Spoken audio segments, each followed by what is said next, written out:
నమస్తే welcome to our channel నేను మిషాలి మాజీ CM Jaganmohan Reddy press meet పెట్టి ప్రెస్ మీట్ లో అక్కడున్న కార్యకర్తలు క్వశ్చన్స్ అడుగుతుంటే అసెంబ్లీ సమావేశాలకు వెళ్తారా అని అడుగుతుంటే నాకు ఇక్కడ ఇచ్చిన సమయం అక్కడే ఇస్తే నేను కూడా వెళ్ళి మాట్లాడతాను కదా అని జగన్మోహన్ రెడ్డి సమాధానం చెప్తారు. నిజంగా ఇక అసెంబ్లీ సమావేశాల టైంలో జగన్మోహన్ రెడ్డి అసలు వెళ్తారా లేదా? మరోపక్క ఇటు సూపర్ 6 సూపర్ హిట్ సభ అయితే గ్రాండ్ సక్సెస్ గా జరుగుతున్న నేపథ్యంలో జగన్మోహన్ రెడ్డి పదే పదే విమర్శిస్తున్నాడు. కూటమి ప్రభుత్వం మీద సూపర్ 6 పథకాలు అమలు కాలేదని విమర్శిస్తూ మాట్లాడుతున్నాడు. అసలు నిజంగా ఎలా చూడాలి ఈ జగన్మోహన్ రెడ్డి వ్యాఖ్యలు? దీని మీద పూర్తిగా విశ్లేషించడానికి మనతో పాటు స్టూడియోలో ఉన్నారు ప్రముఖ రాజకీయ విశ్లేషకులు అంకంరావు గారు ఉన్నారు. వారిని అడిగే విషయాలను తెలుసుకునే ప్రయత్నం చేద్దాం. నమస్కారం సార్. నమస్తే అమ్మా. సార్, కూటమి ప్రభుత్వం వచ్చి 15 నెలలు పూర్తవుతున్న సందర్భంలో ఈరోజు సూపర్ 6 సూపర్ హిట్ సక్సెస్ అయ్యే సభ జరుగుతున్న అనంతపురంలో జరుగుతున్న సక్సెస్ మీటింగ్లో ఈరోజు జగన్మోహన్ రెడ్డి దీన్ని బురద జల్లే ప్రవర్తనలో మనం చూస్తుంటే ఇప్పుడు కూటమి ప్రభుత్వం మీద ఏ విధంగా బురద జల్లాలా తను వ్యాఖ్యల్లోనే తెలిసిపోతుంది. ఎందుకంటే ఇప్పుడు సూపర్ 6 పథకాలు లేవు, అమలు చేయలేదు అంటున్నారు. అసలు ఆ రాష్ట్రంలో అభివృద్ధి లేదంటున్నారు. మరోపక్క అసెంబ్లీకి వెళ్తారా అని అంటే నాకు ఇక్కడ ఇస్తున్న సమయం అక్కడ ఇస్తే నేను వెళ్ళి మాట్లాడతాను, ప్రజల గొంతు వినిపిస్తాను అన్నట్టు వ్యాఖ్యలు చేస్తున్నారు. నిజంగా ఎలా చూడాలి సార్? అసలు ఇప్పుడు ఈరోజు అతను చాలా సమస్యల గురించి అలాగే ఈ సూపర్ 6 గురించి మాట్లాడాడు. ఈ పథకాలు అమలు కావట్లేదని మాట్లాడాడు. అలాగే ఈ రైతులకు సంబంధించి యూరియాకు సంబంధించింది కావచ్చు, వివిధ రకాల అంశాల గురించి మాట్లాడి ఈ కూటమి ప్రభుత్వం వచ్చిన తర్వాత అప్పులు చేస్తుందే తప్ప అభివృద్ధి ఏ కోశానా లేదు, ఈ విధంగా మాట్లాడుకుంటూ వచ్చాడు. మరి 5 సంవత్సరాల్లో ఆయన చేసిన అభివృద్ధి ఏంటో, ఆదాయం ఎంత వచ్చిందో ఆయనే చెప్పాలి. ఇప్పుడు ఇక్కడ 2 విషయాలు మనం ప్రధానంగా ప్రస్తావించుకుంటే, మొట్టమొదటిది నేను శాసనసభకి వెళ్ళి అంటే అసెంబ్లీకి వెళ్ళి నేను మాట్లాడాలి అంటే నాకు ఇప్పుడు మీకు ఏ విధంగా అయితే నేను వివరణ ఇచ్చానో ఇంత సమయం నాకు ఇస్తే కదా నేను అక్కడ మాట్లాడేది అన్నాడు. ఏదైనా ఒక అంశం మీద మాట్లాడమంటారు, మొత్తం 360 రోజుల అంశాల గురించి ఒకరోజు మాట్లాడమన్నారు. నువ్వు ఏ అంశం అయితే లేవనెత్తుతావో సభాపతి ముందు పెడతావో దానికి నీకు మాట్లాడే అవకాశం ఇస్తాడు. ఆ తర్వాత వివరణ కోరతారు. ఆయన అడిగిన దానికి ప్రభుత్వం తరపు నుంచి మీ వివరణ ఏంటి? నువ్వు యూరియా గురించి అడుగుతావు. యూరియా గురించి అడిగితే రోజు మొత్తం మాట్లాడవు కదా. యూరియా మీరు ఎంత తీసుకొచ్చారు, గత సంవత్సరం ఎంత తీసుకొచ్చారు, ఈ సంవత్సరం ఎంత తీసుకొచ్చారు, ఎందుకు తీసుకురాలేకపోయారు, గతం కంటే తక్కువ తీసుకొస్తే ఎందుకు తీసుకురాలేకపోయారు, మరి ఎక్కువ వస్తే ఎందుకు ఈ కొరత ఏర్పడింది, దీని గురించి అడుగుతారు. దానికి ఎంత సమయం కావాలి? గంటలు ఏమన్నా కావాలా? అవసరం లేదు కదా. అడగదలుచుకుంది అయితే సూటిగా సుత్తి లేకుండా మొహమాటం లేకుండా అడగగలిగితే ప్రశ్న అనేది 5 నిమిషాలకు మించి ఏది ఉండదు. ఆయన గంటలు అసలు ముందే వెళ్ళటానికి ఇష్టం లేని వ్యక్తి, వెళ్ళి ఎదుర్కొనే సత్తా కానీ ధైర్యం కానీ లేని వ్యక్తి ఈరోజు నేను వెళ్తే ఇస్తానని చెప్పి అడుకోవడం ఏంటి? ప్రజలు ఇవ్వాలి కదా. అది చంద్రబాబు నాయుడు గారు ఇస్తారా, లేకపోతే సభాపతి గారు ఇస్తారా, ఉపసభాపతి గారు ఇస్తారా? ఇవ్వరు కదా. అది నీకు ప్రజలు ఇవ్వాలా. ప్రజలు నీకు అర్హత లేదని చెప్పి తీర్మానం చేశారు. ప్రజలు తీర్మానం చేసిన తర్వాత, ప్రజా తీర్పు వచ్చిన తర్వాత ఆ తీర్పును కాదనే ధైర్యం చంద్రబాబు నాయుడు గారికో లేకపోతే అయ్యన్న పాత్రుడు గారికో రఘురామకృష్ణరాజు గారికో ఎలా ఉంటుంది? వాళ్ళు నువ్వు చట్టానికి ఎటు లోబడి పనిచేయవు, చట్టాలను నువ్వు గౌరవించవు. వాళ్ళు చట్టాలను గౌరవిస్తారు, చట్టాలకు లోబడి పనిచేస్తూ ఉంటారు. కాబట్టి చట్ట పరిధిలో నీకు ప్రతిపక్ష నేత అనే హక్కు నీకు కాదు కాబట్టి వాళ్ళు ఇవ్వరు. పదే దాని చెప్పి ఇదే ప్రశ్నలు అక్కడికి వెళ్ళి అడుగు, 1-4 సార్లు అడుగు. మిగిలిన వాళ్ళు ఊరిని అడగకుండా నువ్వే రోజు ప్రతి ప్రశ్నలు నువ్వు అడుగు. ప్రభుత్వం ఏం సమాధానం చెప్పిద్దో విను, ప్రజలు కూడా అర్థం చేసుకుంటారు కదా. మేము 11 స్థానాలు ఇచ్చి పొరపాటు చేసామేమో, కొంచెం ఎక్కువ స్థానాలు ఇస్తే ఇంకా ఎక్కువ సమస్యల గురించి మాట్లాడి ఉండేవాడేమో అనే భావన ప్రజలు కూడా వ్యక్తం చేస్తారు కదా. అవన్నీ కూడా చేయటం చేత కాదు. యూరియా గురించి అబద్ధాలే, ఈ పథకాల గురించి అబద్ధాలే, అలాగే మాట తోలటాలు. ఇవాళ కొత్త అయితే కాదు కదా. ఇని పాడిందే పాటరా పాసిపళ్ళ దాసుడా అని చెప్పని పాడిన పాటనే పదే పాత మాటలనే ఒల్లివేస్తూ పబ్బం గడుపుకోవాలని చూస్తున్నారు. రెండోది ఏంటంటే నిన్న ఆయన రైతు పోరు కనుక మనం చూసుకుంటా ఉంటే నిజంగా కనుక రాష్ట్రంలో యూరియా కొరత విపరీతంగా ఉంటే రైతులందరూ నీకు సంఘీభావంగా రోడ్డెక్కి ఉండేవాళ్లే కదా. ఎంతమంది రైతులు నువ్వు పిలుపుకి స్పందించేసి మీ నాయకులతో పాటు రోడ్డెక్కేసి వాళ్ళు ప్రభుత్వానికి వ్యతిరేకంగా పోరాటం చేశారు. అది సరిగ్గా రాలేదు కాబట్టి ఇప్పుడు ఈయన వచ్చి మాట్లాడటం మొదలుపెట్టాడు. రెండోది ఎందుకంటే ఈరోజు మీరు ఉదాహరించినట్టు ప్రారంభంలో అనంతపురంలో జరుగుతున్నటువంటి సూపర్ 6 సూపర్ హిట్ తొలి ఈ ప్రభుత్వ పాలన మీద తొలి సభ జరుగుతుంది కాబట్టి దాన్ని పక్కదారి మళ్లించాలనే తలంపుతోటి నువ్వు ఈ రోజు తీసుకొచ్చి ముందు మాట్లాడుతూనే ఉన్నావు. నిజంగా నీకు అంత చిత్తశుద్ధి ఉంటే, ప్రజా సమస్యల మీద ప్రజల మీద కనుక నీకు ప్రేమ ఉంటే, ప్రజా సమస్యల మీద పోరుబాట పట్టాలనే ఆకాంక్ష అభిలాష కనుక నీకు ఉంటే రేపు 18వ తారీఖు నుంచి వెళ్ళి అసలు ఏం చేస్తారో చూడు. నువ్వు అడిగిన దానికి వాళ్ళు సమాధానం ఇస్తారా ఇవ్వరా, లేదా నీకు సమయం ఇస్తారా లేదా అని చెప్పని ముందుగానే నువ్వు మాట్లాడుకోవడం ఎందుకు? ఒక్క వ్యక్తి ఉండా సరే, గతంలో ఓంకార్ గారు ఒక్కళ్ళే ఉండేవాళ్ళు, ఒకే ఒక వ్యక్తి, వెంకయ్యనాయుడు గారు కావచ్చు, జైపాల్ రెడ్డి గారు కావచ్చు, గతంలో యోధాన యోధులందరూ కూడా వాళ్ళు, సర్దార్ గౌతు లచ్చన్న గారు కావచ్చు, పుచ్చలపల్లి సుందరయ్య గారు కావచ్చు, వాళ్ళు ఎంతమంది సంఖ్యాబలం బట్టి మాట్లాడలేదు కదా. వాళ్ళు మాట్లాడితే ప్రభుత్వాలు కూడా, మంత్రివర్గంతో పాటు ముఖ్యమంత్రి గారు కూడా సావధానంగా విని వాళ్ళు మాట్లాడిన దాన్ని కూడా నోట్ చేసుకొని వాళ్ళు చేసే మంచి సూచనల్ని గుర్తుపెట్టుకొని అవి ఇంప్లిమెంట్ చేయడానికి ప్రయత్నం చేసేవాళ్ళు. వాళ్ళలో లోపాలు ఏదైనా ఉంటే సరిదిద్దుకోవడానికి అవకాశం ఉండేది వాళ్ళు మాట్లాడుతూ ఉంటే. ఈరోజు ఆ విధంగా నువ్వు మాట్లాడు, ఒకరోజు అడ్డుపడతారు, 2 రోజులు అడ్డుపడతారు, 3 రోజులు ప్రజలే నీకు మద్దతుగా ఉంటారు కదా, ప్రజలు వచ్చేది నీకు సంఘీభావం తెలుపుతారు కదా. నువ్వు మాట్లాడేది కనుక ప్రజల్లోకి వెళ్ళేసి మా కోసమే ఇతను మాట్లాడుతున్నాడు అనే భావన కనుక నువ్వు కలగజేస్తే నిస్సందేహంగా ప్రజలు నీకు మద్దతు తెలుపుతారు కదా.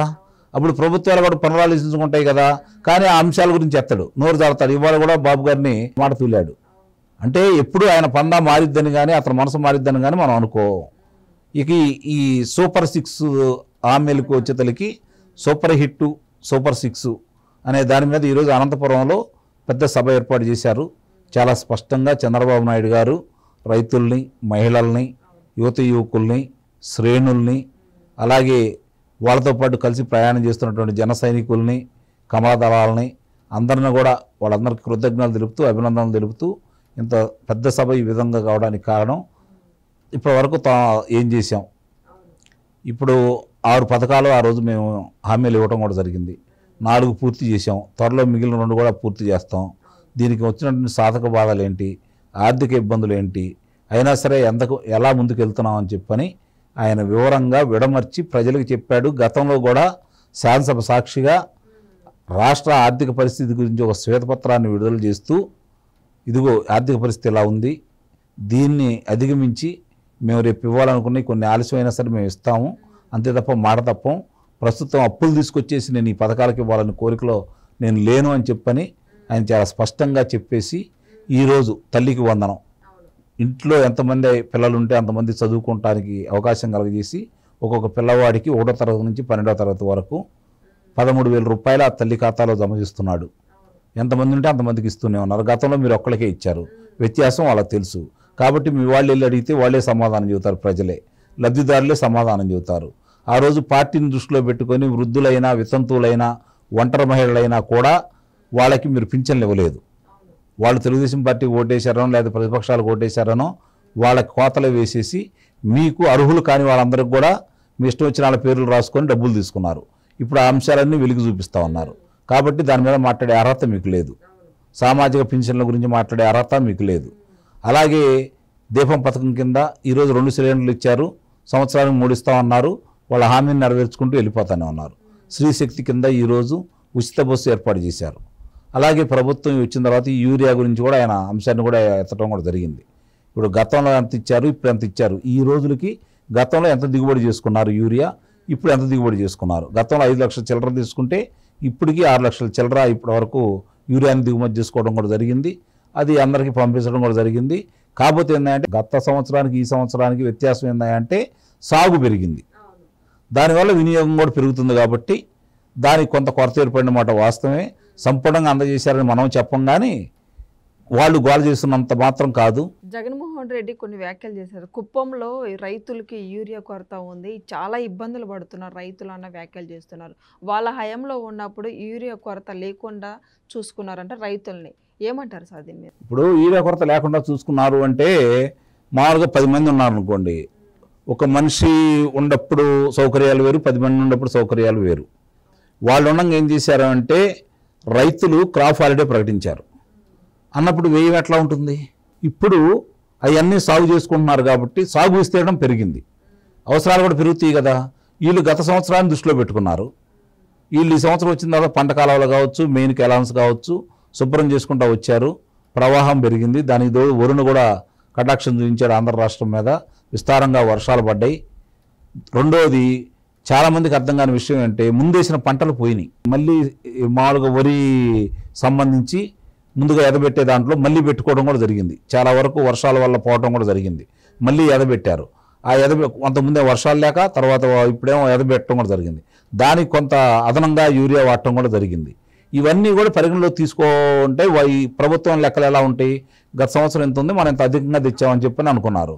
దాన్ని ఈరోజు సాగు పెరిగింది కాబట్టి అంచనా విషయంలో కొంత పొరపాటు జరిగింది. రెండోది అధికారులు రాజకీయ నాయకుల ప్రమేయంతో కొంత తప్పులు జరుగుతున్న మాట కూడా వాస్తవమే. అదైతే మనం కొట్టిపారేయలేం.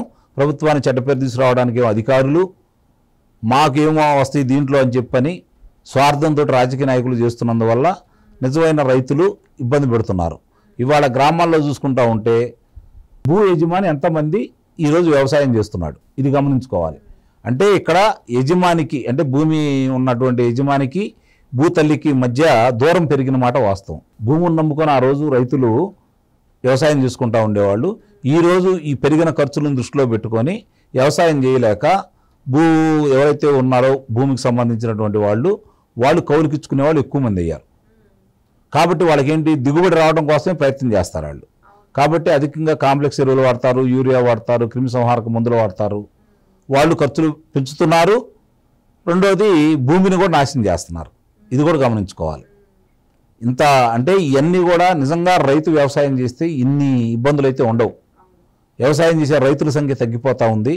వ్యవసాయం మీద అవగాహన లేని వాళ్ళందరూ ఇప్పుడు వ్యవసాయం చేస్తున్నారు. ఇది గమనించుకోవాలి. వాళ్ళందరూ ఏకాడికి దిగుబడి గురించి ఆలోచిస్తున్నారు తప్ప మన భూమి సారం ఎంత, ఈ భూమికి ఏ పంటలు వేసుకోవాలి అనే అవగాహన ఈరోజు ఎంతమంది రైతులకు ఉందో చెప్పండి. వేలం వెరిగా ఒకదానికి రేటు వస్తే రెండో సంవత్సరం అదే పంట వేయటానికి ముందుకెళ్తున్నారే తప్ప ఇంతమంది మనం ఈ పంట వేస్తే ఈరోజు ఒకరోజు ఆహారం తినేవాళ్ళు ఎంత ఆహారం తినేవాళ్ళు ఈరోజు ఈ వరి అయితే తింటున్నారు. అంటే తిండి తగ్గిపోయింది కానీ ఉత్పత్తి పెరిగింది. అంటే మన అవసరాలకు మించి ఈరోజు ఉత్పత్తి తయారు చేసుకుంటున్నాం. ఈ ఇబ్బందులు కూడా ఉన్నాయి. ఇవన్నీ రైతులు కూడా ఆలోచించుకోవాలి. ఇవన్నీ ఇప్పుడు అందుకే గత సంవత్సరానికి ఈ సంవత్సరానికి 1,00,000 మెట్రిక్ టన్నుల యూరియా అదనంగా తెచ్చినా కూడా ఈ ఇబ్బందులు వస్తున్నాయి. అంటే దీనివల్లే వాడకం వల్ల, అలాగే విస్తీర్ణం పెరిగినందువల్ల. ఇది మర్చిపోయి ఆయన మాట్లాడుతూ ఉన్నాడు. అంత తప్ప ఈ ప్రభుత్వం మాత్రం చిత్తశుద్ధిగానే ఉంది. కాకపోతే ఏంటంటే ఇలా అధికారులు సరిగ్గా సహకరించట్లేదు. నేను ఇందాక చెప్పినట్టు చాలామంది గ్రామ స్థాయి నాయకులు అలాగే శాసనసభ్యులు దీని మీద దృష్టి పెట్టడందువల్ల వాళ్ళ స్వార్థం వల్ల ఇబ్బందులు ఎదురవుతున్నాయి అయితే నేను చెప్పగలను. Thank you sir.